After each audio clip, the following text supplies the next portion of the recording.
Hello everyone, I'm Andrew Elizaga and this is the Dubcast with Dubside. Today's episode is part 2 of my fascinating conversation with founder of Falcon Kayak, skin-on-frame boat builder and designer Brian Schulz. In this segment we talk more about the psychology of kayak rolling, how a paddling progression you've been working on for years can be erased in seconds by a traumatic experience, his project to bring school kids from the tiny Greenland village of Tiniteqilaaq to the National Kayaking Championships, and his ongoing quest to improve on traditional Greenland skin-on-frame kayak designs.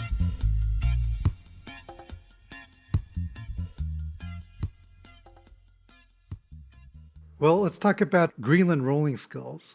You mentioned that you transitioned from whitewater and surf kayaking into Greenland paddling, mainly because it was less stressful on your shoulder. What value did learning the Greenland rolls add to your skill set?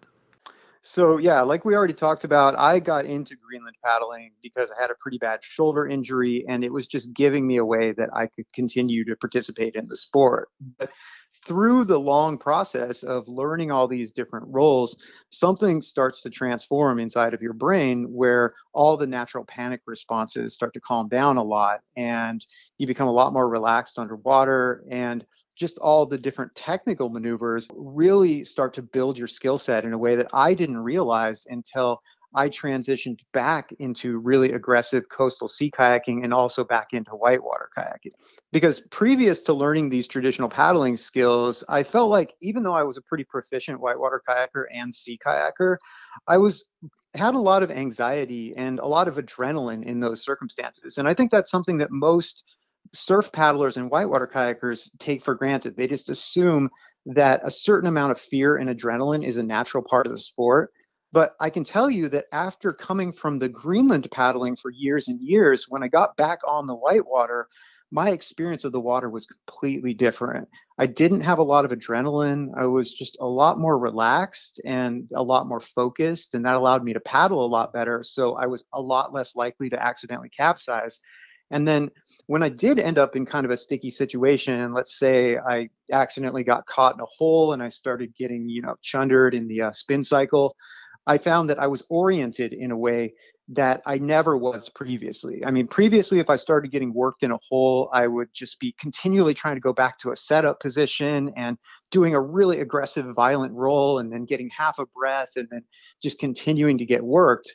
But after Greenland rolling, I found that when I was getting trashed underwater, whether I was in the surf or whether I was in a big hole on a river, I was actually oriented. I understood naturally where I was in the water.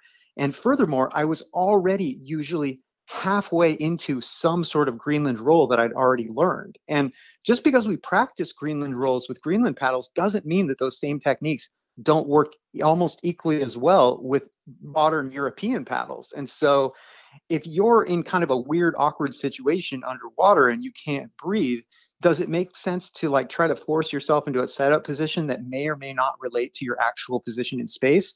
Or does it make sense just to complete whatever Greenland roll you're already halfway through, and then you can come up and get a breath? And that was just transformational for me, because suddenly when I was in these kind of scary situations on the whitewater and I was stuck in a hole, it was really easy to come up. I could get a breath. I was relaxed. I was focused. And that just gives you a lot more space mentally to be able to work through whatever problem you're facing on the river or out in the surf zone.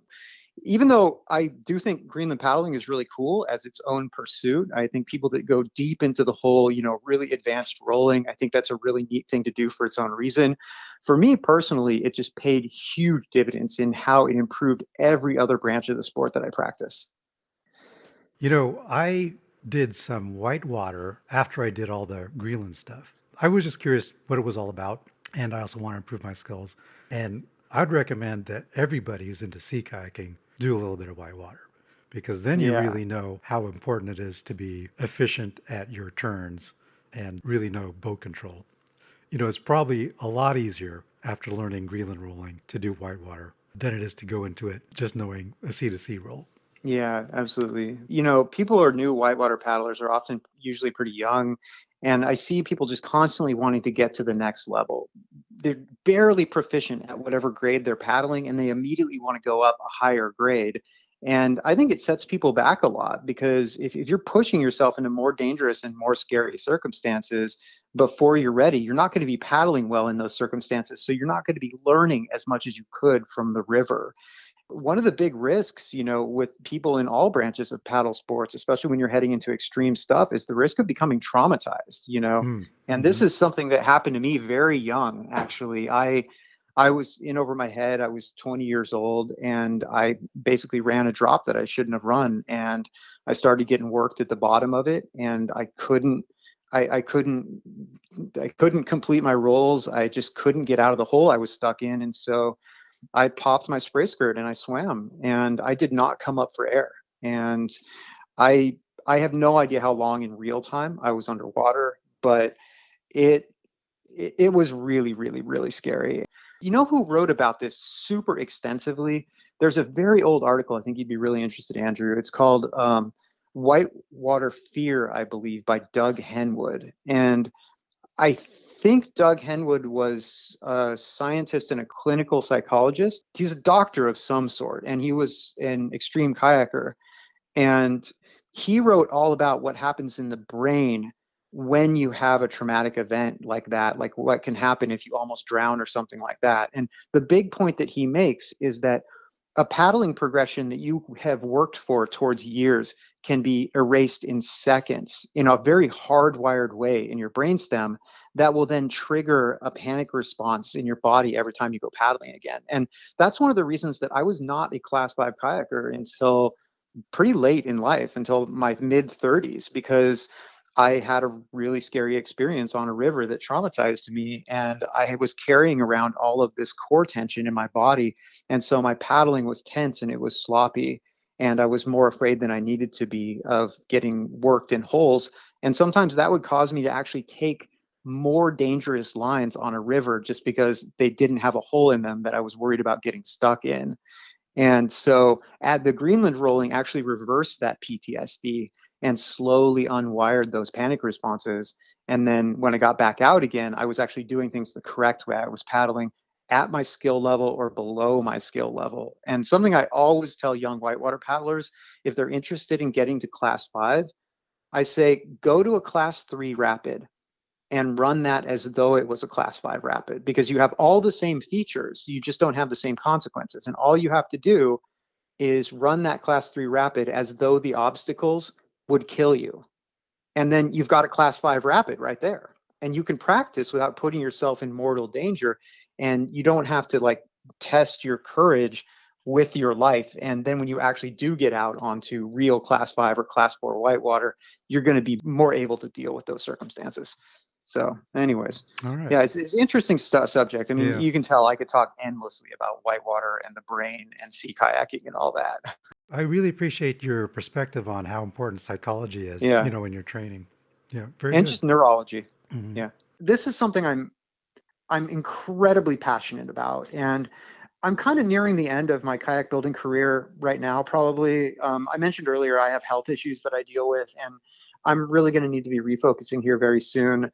I feel like I'm pretty happy with the designs that I've created, especially the ones that I haven't even released yet that are going to be coming out here in a couple months. So I feel like that's a good contribution to the sport. And I need to spend some time really refocusing on my health and doing that for as long as that takes. But something that I'm really strongly hoping to do in the next couple years is I want to create a rolling curriculum for people, because I have seen so many people struggle to roll, but using the methodology that I've used, I've never had problems teaching people to roll. I'm trying to think of how to say this, because I don't want to say that I'm the shit as a rolling instructor. I'm not even that good of a roller. I mean, Dubside or Harvey Golden could roll me under the table in a heartbeat. It's just my interest in the brain and my interest in kayaks and teaching helps me to understand sometimes where people have trouble. Just to give you an example, like when people would be having trouble at symposiums, they would send them over to me. And usually it was someone that had this dejected story that, oh, they told me my boat didn't fit, or there was something about my body that couldn't work. And, I see this over and over with rolling instructors where when they get frustrated and they can't help a student, they want to point a finger at the problem. They want to say, oh, it's your boat. Oh, it's your body. Oh, it's your age, something like that.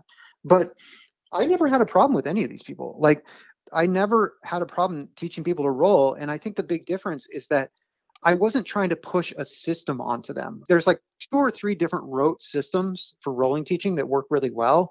And most instructors have one of those that they just do over and over. And if it's not working, they try to push harder on the student. And that never works very well. And so, if I'm working with someone, I'll just look at what they're doing and try to understand what is it individually about them and their brain that's going wrong. And oftentimes it's just one small thing and then they're working out fine. I have one gentleman that I taught to roll who was 100 pounds overweight and 85 years old. He rolls fine. Wow. He's actually, this was many years ago, so he might not be around anymore. But I mean, granted, that guy's probably an exceptional person, but I don't like it when people blame everything for the rolling problem, because where that ultimately leads is something that I think is really toxic to your kayaking trajectory. And that is, you see people choosing boats that paddle worse because they roll a little bit better.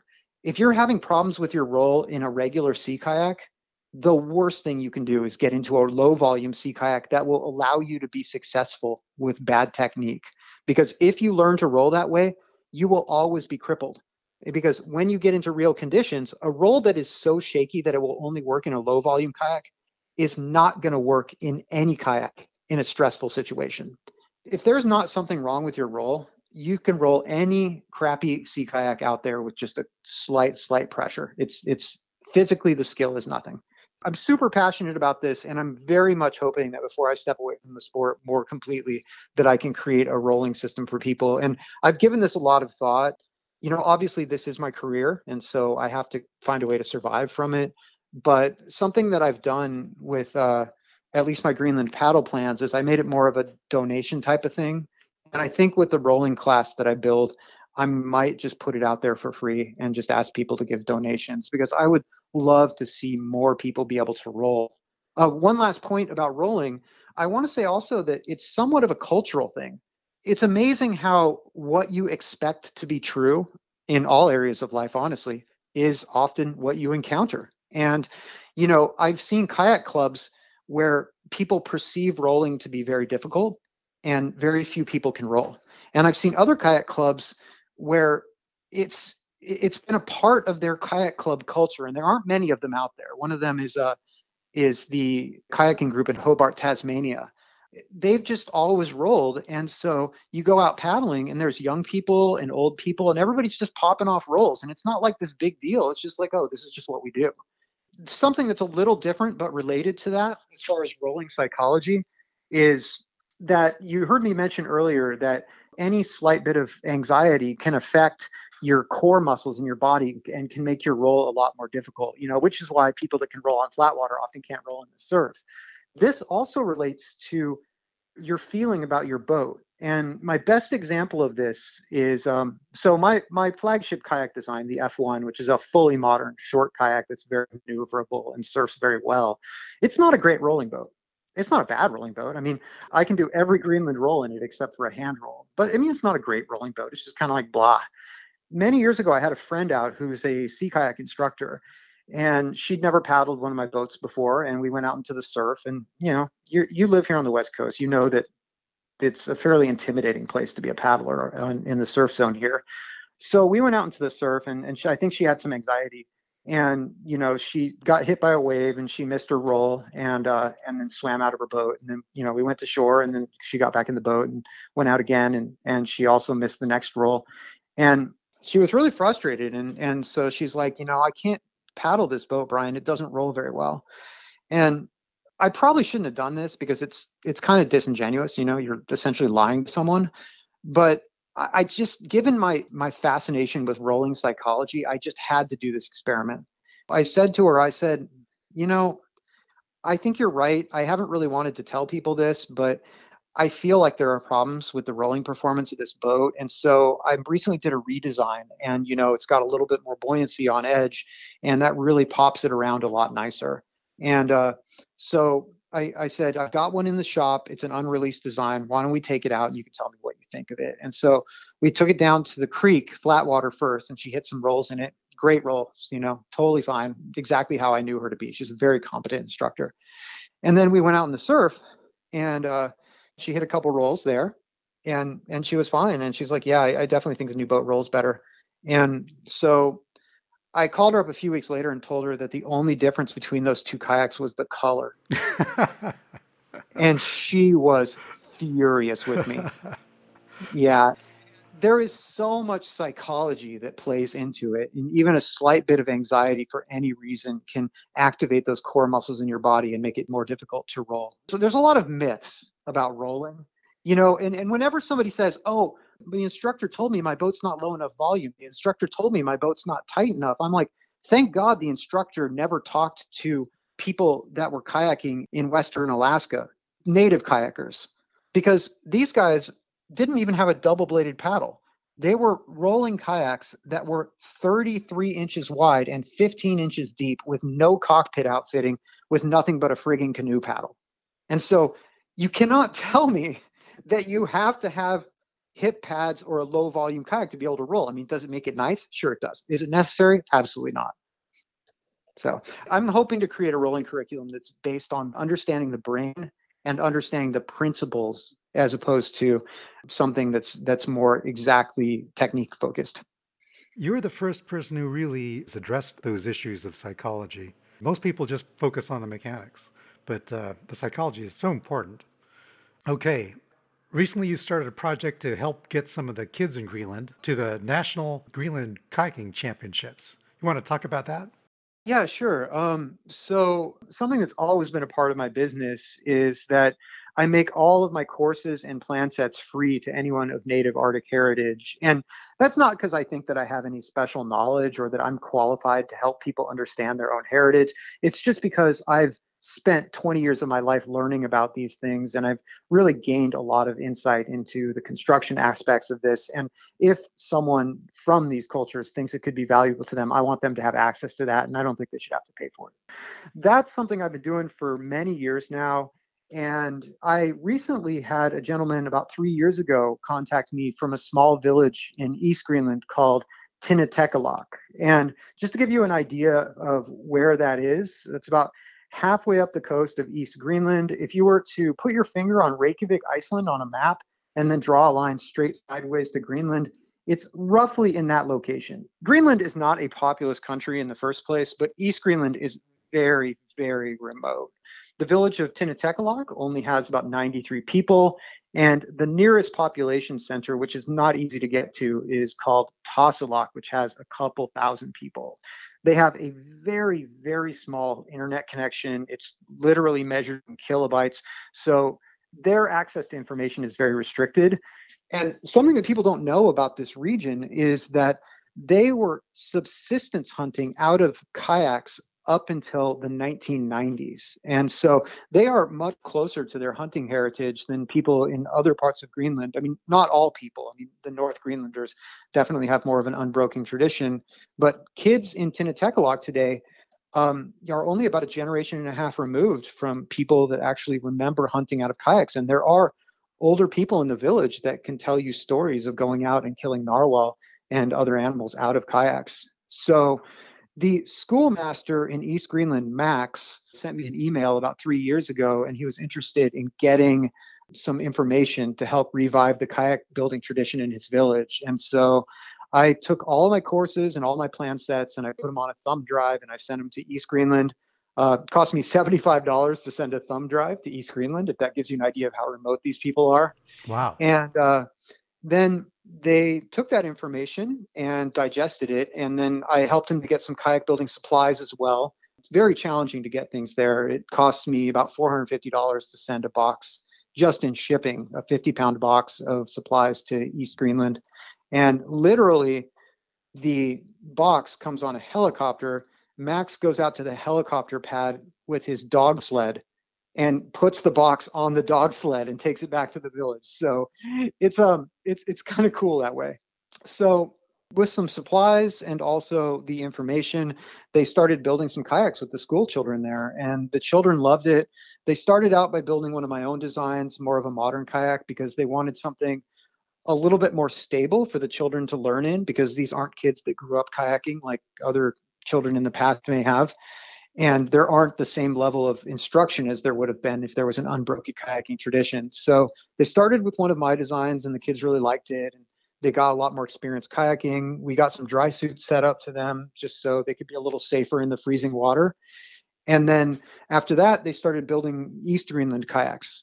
At this point, they've built 3 different East Greenland kayaks. And last year, for the very first time in the entire history of the Greenland Kayaking Federation, East Greenlanders traveled to West Greenland to participate in the kayak championship. And believe it or not, even though they have been almost totally isolated from formal instruction, Max has been able to teach himself enough of the roles and teach it to the kids in just a couple of years that a couple of them even brought home gold medals in their age groups. And so a pretty amazing story just to be a part of these people reviving their experience in kayaks. And this year, they want to actually expand that program.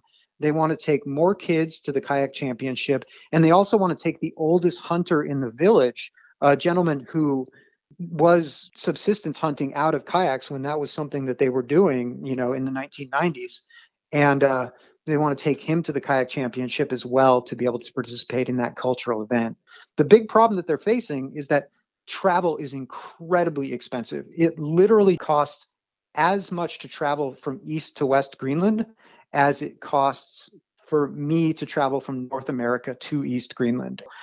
They don't have enough money to do this. They've got a small amount of funding.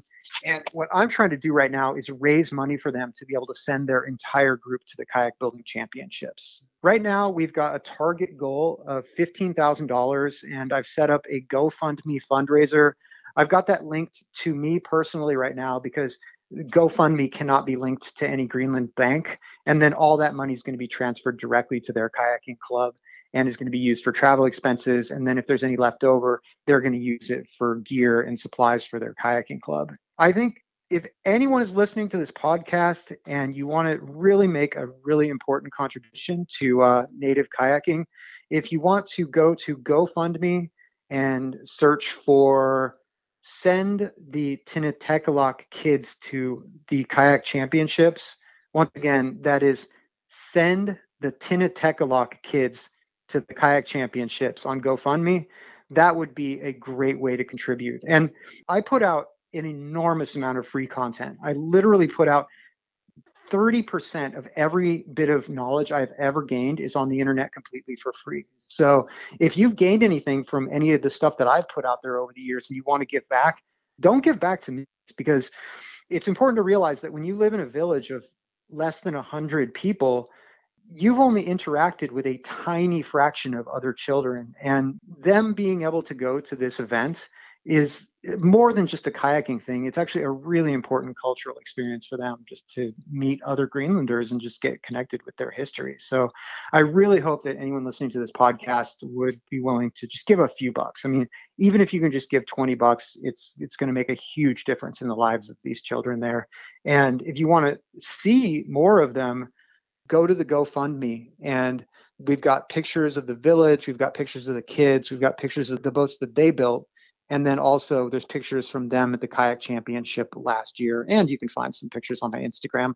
Whenever Max sends me pictures, I put them up on my Instagram just to show people East Greenland. So it's really, really cool thing to be a part of. And I hope people will consider donating. That's an amazing project.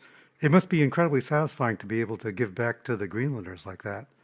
I find this dialogue between the cultures very interesting.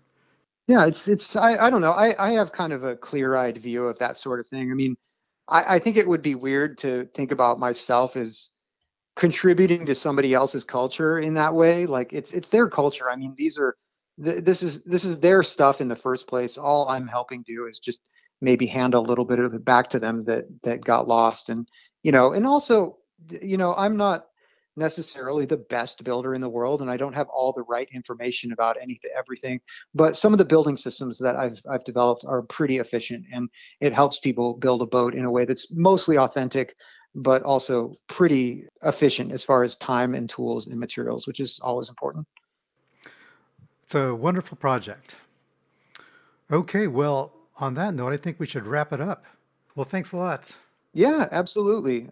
Something that I really want to emphasize before I go here is just how much work there is still to do in skin boat design. And I don't just mean modern skin boat design like what I do. I mean traditional skin boat design as well. I've been doing this steadily for I think about 22 years now, not 21 years.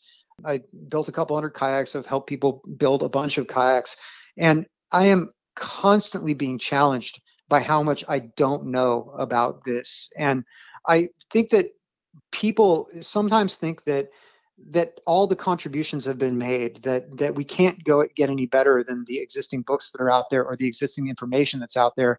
And I'm finding out every week that I build that there's things that I don't know and things that I'm never going to know, because I would need a whole nother lifetime just to study sub branches of skin on frame kayaking. And just to give you one final example of that, recently I've made a major shift in the way that I approach early 20th century West Greenland kayaks. Up until now, I've been building exact copies of museum replicas and just trying to choose replicas that are a little bit more user-friendly so modern paddlers can enjoy them. And kind of going back to our conversation when I said we don't really know that the boats that are in museums were the best examples, I decided to do an experiment where I would mix and match features from different historic Greenland kayaks, but from the same location and time period, and really rapidly prototype different boats, which were all completely within historic parameters, but instead of being a copy of an exact replica, are a combination of many different replicas. And what I was able to come up with there was just a huge increase in performance. And that's not to say that what I've created is a better seal hunting boat, because there's no way for me to know that. But at least as far as how we like to paddle as modern paddlers, the result of this project just blew my mind. It's by far the most comfortable Greenland kayak I've ever been in, and it is the closest to something that I think modern paddlers would think would be good modern sea kayak performance as well. And I'm not saying that to get people interested in the boat. I mean, people can buy my designs or not. I don't really care.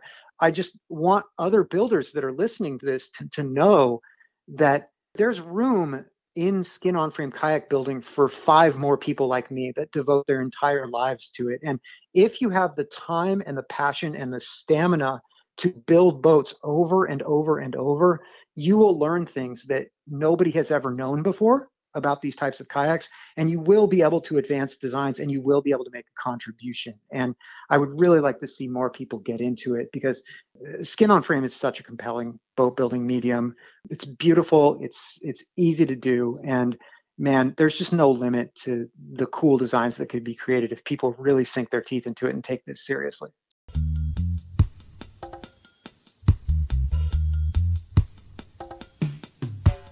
That's the last thing I have to say. Thank you to you, Andrew, as well. We haven't actually spent that much time in person over the years, but you've always been a really strong peripheral influence in the, and I don't say peripheral in like you're a peripheral character. I just mean that it seems like you prefer to work behind the scenes, and I'm always seeing you organizing and participating in different projects. And a lot of the things that you've done with Dubside and with your videography and with event organizing, things like that, have really just been a really important part of our community. So I really appreciate that. Well, thanks, Brian. I consider myself more of a perpetual fan. I think I could fall into that category too, honestly. It was awesome talking to you. Thanks so much for your contributions to the sport and for sharing all your knowledge. Thanks for having me on. And once again, everybody, please think about giving to that fundraiser for the East Greenland kids. You know, it'd make a huge difference in their lives. All right. Thanks a lot.